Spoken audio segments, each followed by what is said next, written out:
News channels కానీ మీడియాలో కానీ ఎక్కడ చూసినా కూడా గరికపాటి గారు చేసినటువంటి వ్యాఖ్యల గురించి చాలా కాంట్రవర్సీ నడుస్తుంది. సో ఆయన చేసినటువంటి వ్యాఖ్యల పైన మీ అభిప్రాయం ఏంటి సార్? ఆయన ఎన్నో విధాలైనటువంటి సంఘ సంస్కర్తగా ఎన్నో మీటింగ్లు పెట్టి అందరూ బాగుండాలి, అందులో మనం ఉండాలి అని చెప్పేటట్టు అవేర్నెస్ తీసుకొచ్చి ప్రతి కుటుంబం కూడా బలిష్టంగా ఉండాలి, యువత ముందంజలో ఉండాలి అని చెప్పి ఆయన మీటింగ్లు పెట్టి చెప్తానే ఉంటారు. ఎన్నో కార్యక్రమాలు చేస్తుంటారు. కానీ ఎంత గొప్ప మేధావైనా ఒక్కోసారి పప్పులో కాలేసి తప్పులో దిగిపోతారనడానికి ఇది ఒక చిన్న ఉదాహరణ. అంత గొప్ప మేధావి.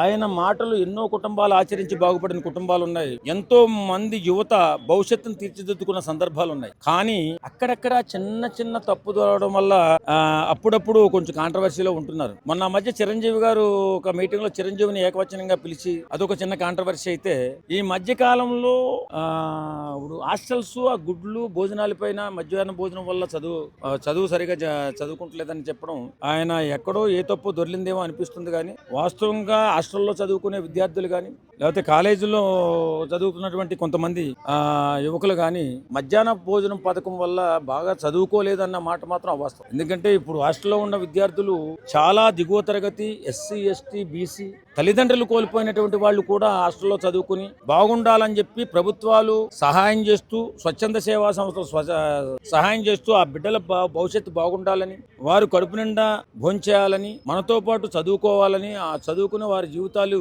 అద్భుతంగా తీర్చిదిద్దుకోవాలనే ఆలోచనతో స్వచ్ఛంద సేవా సంస్థలు అలాగే గవర్నమెంట్ కూడా సహాయం చేస్తూ ఉంటది. కానీ అలాంటి చిన్న చిన్న విషయాలలో ఎక్కడో హాస్టల్ వార్డెన్లు చిన్న చిన్న తప్పులు చేస్తుంటారు. గుడ్లు దాచేయటం అని, ఆ మధ్యాహ్న భోజన పథకంలో ఉన్నటువంటి కొన్ని సరిగా భోజనం పెట్టకపోవడం, ఆ చిన్న పిల్లల కడుపుకాడు కూడు తీసేస్తున్నారని అప్పుడప్పుడు వింటుంటాం. ఆ విన్న సందర్భం ఏదన్నా మనసులో పడి మరి ఏ సందర్భంగా మాట్లాడాలని అనిపించిందో గరికపాటి వారికి భోజన పథకం వల్ల పిల్లలు ఎందుకు చదువుతారు అని చెప్పి కొంచెం తేలికగా మాట్లాడి ఆయన ఇన్ని ఇబ్బందులు పడ్డారు.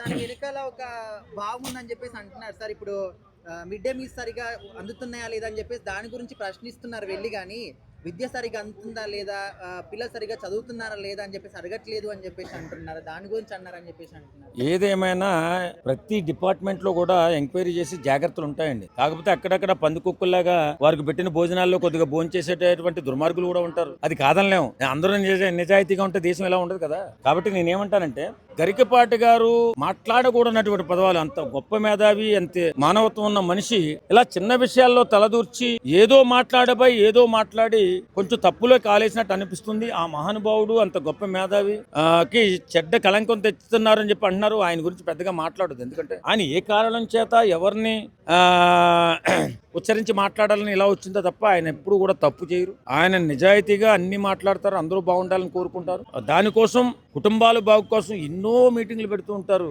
ఎన్నో అవేర్నెస్ ప్రోగ్రామ్ పెడుతుంటారు.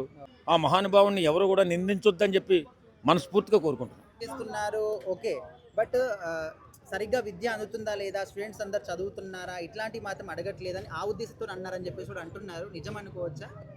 అలాంటప్పుడు ఏంటి అంటే, ఈయన ఆహారం గురించే చెప్పినప్పుడు విద్య గురించి కూడా చెప్పాల్సి ఉండేది.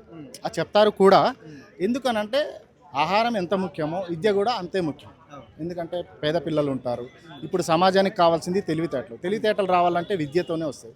ఆ విద్య కూడా గవర్నమెంట్లో ఎలా ఉండాలి అని అంటే, ప్రైవేట్ స్కూళ్ళల్లో ఎంత క్రమశిక్షణగా ఎంత భయంగా పిల్లలకి విద్య బోధిస్తున్నారో గవర్నమెంట్ స్కూళ్ళల్లో కూడా అలాగా బోధిస్తే అదే విద్య ఇక్కడ దొరికినప్పుడు ప్రైవేట్ స్కూళ్ళకి పంపించాల్సిన అవసరం ఉండదు. పిల్లలకి విద్యని కూడా నా గారు చెప్పింది, విద్యా సంస్థని కూడా ఆయన చెప్పిన దాంట్లో తప్పులేదు. విద్యా సంస్థని కూడా ఖచ్చితంగా మంచి టీచర్లను పెట్టి, గవర్నమెంట్ టీచర్లని గవర్నమెంట్ ఉద్యోగాలు ఇచ్చి, ఒక్కొక్క టీచర్కి 1,00,000, 2,00,000 జీతాలు ఇచ్చే బదులు చదువుకున్న యువతని ముందుకు తీసుకొచ్చేసి చక్కగా గవర్నమెంట్ ఉద్యోగాలు ఇస్తే ఆ ₹1,00,000 జీతంలో ముగ్గురికి జీతం ఇవ్వచ్చు, ముగ్గురికి జాబ్ ఇవ్వచ్చు.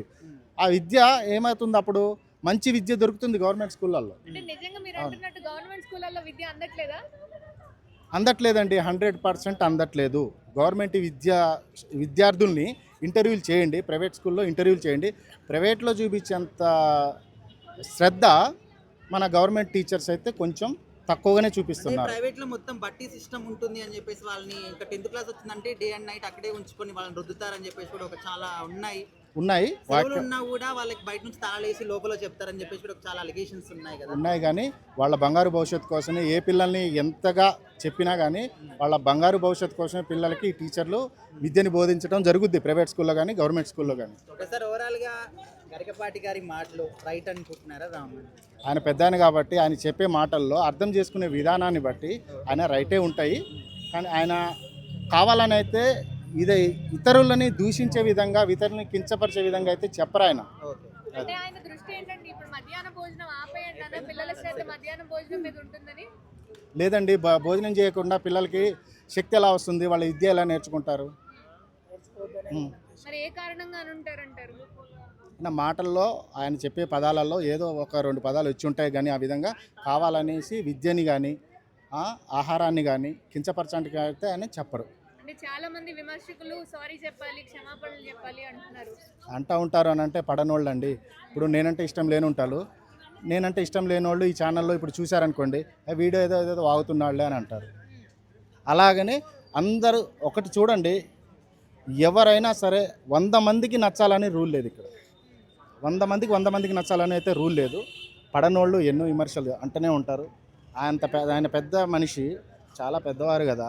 ఆయన చెప్పే ప్రవచనాలన్నీ విని అర్థం చేసుకొని పరమార్థాన్ని గ్రహించగలిగితే ఆయన మీద నిందలేరు ఫస్ట్. అది సో నిందలేయడం మానేయాలంటారు. నిందలేయటం మానేయండి, వాళ్ళు చెప్పే వినండి. ఏమన్నా తప్పు మాట్లాడితే వాళ్ళతో డైరెక్ట్గా చర్చించండి. సార్ ఈ పదం మాకు తప్పుగా అనిపించింది, దాంట్లో ఆ భావాన్ని తెలపండి అని చెప్పేసి క్వశ్చన్ వేయండి. దాంట్లో మళ్ళీ వాళ్ళకి సమాధానం దొరుకుద్ది.